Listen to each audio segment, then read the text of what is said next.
Welcome back, everybody, to a long-delayed, much-anticipated Q&A with Dr. J. Dunn from MyHappyGenes, the only company that really cares about your biochemistry as well as the numbers on the page called your genetic profile. Dr. J, we're getting near the holidays and Thanksgiving here in the States. We tend to focus on turkey as the main protein. And poor turkey gets a bad rap. It has been said to be the reason that we get really tired after we eat. Is that true? Is turkey responsible for our nap time? Yeah, actually, it is. Tryptophan can make you sleepy and mellow. It's good for mood balancing. Tryptophan itself is an amino acid, and getting back to the basics, amino acids are largely in meats in larger amounts, but in other proteins as well. But proteins are made up of a string of amino acids, and tryptophan just happens to be one of those. So yeah, it is the one that kind of makes you sleepy. It can help your mood because it's a precursor to serotonin.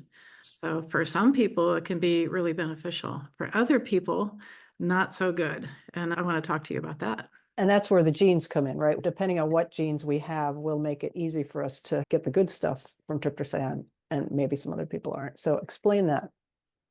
Yeah, so we look at a couple of genetic variants in the tryptophan pathway. So if you can imagine, so when you eat proteins, one of the amino acids, tryptophan, that can be converted into serotonin. But you might have a genetic variant in what's called the tryptophan hydroxylase gene. It's the TPH gene, and there are two variants, the TPH1 and the TPH2. If you happen to have been born with those genetic variants, eating tryptophan is actually adverse for you. It can be made into some bad actors. There are a couple of metabolites or things that tryptophan breaks down into, one of which is kynurenine. There's a whole list of imbalances that can be caused by tryptophan not being broken down correctly into serotonin. That's why it's a good idea to get your genes tested to know whether or not you have that genetic variant and that you ought to avoid tryptophan. With Turkey Day coming up, it's And it's not necessarily the relatives, huh? Is that what you're telling us? Yeah, it could be the relatives too. They might be boring. I don't know about you, but when I was growing up, the women were out in the kitchen doing the dishes and the men were asleep in front of the football game. So, I think in many homes that's probably still the case. yeah. So would you say that if somebody finds themselves, like even you had a turkey sandwich for lunch at your desk and suddenly you just feel cranky, never mind groggy, is that probably a good indication that you have that gene variant, one of those? Yes, that could be one indication for sure. Other thing that happens, can I share my screen? Is Yeah, that please do. That allowed? would be great. Yeah. I want to show you a little bit of the tryptophan pathway. So here's tryptophan. And this enzyme right here, the TPH enzyme, is the one that turns tryptophan into 5-HTP. Maybe many are probably familiar with 5-hydroxytryptophan as a remedy for moods because, again, it's a precursor to serotonin.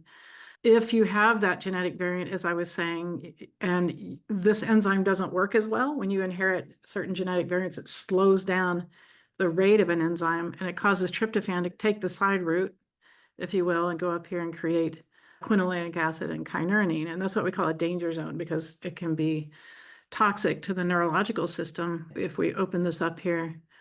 So some of the foods that you want to avoid if you have that genetic variant would be eggs, cheeses, pineapples, tofu, salmon, nuts, seeds, and turkey, chocolate, wine, and aged cheeses.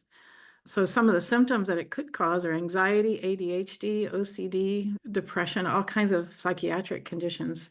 It's a bad actor. And so for those people that have that genetic variant, it's really important that they stay away from too much tryptophan. It's not like none at all, but too much is going to cause some problems. But the second genetic variant is this MAO down here at the bottom. That's the enzyme that breaks down serotonin. And so if you have a genetic variant there and it's moving slower than normal, when you eat tryptophan, it can be converted to serotonin and not broken down. And so your serotonin then gets too high.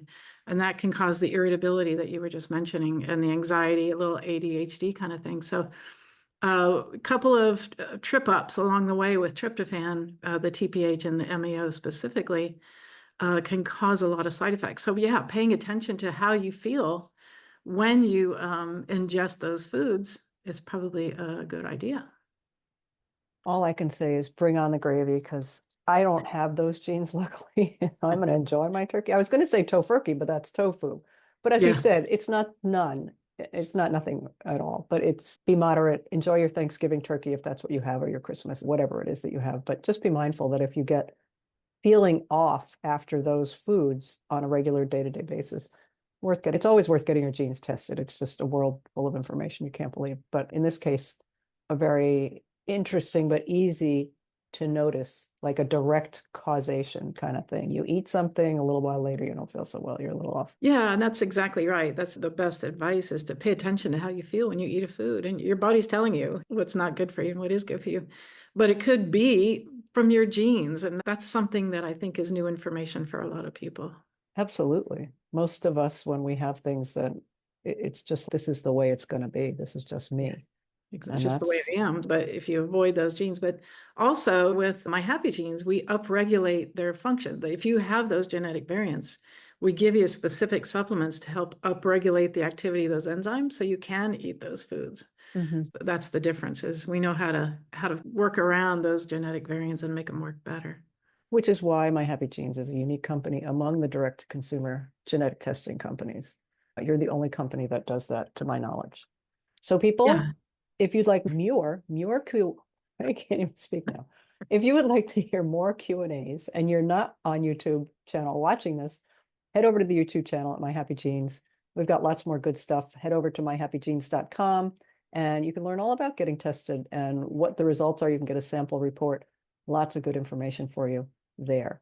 We will be back with another Q&A soon. Dr. J, thank you so much. Thank you, Gregory.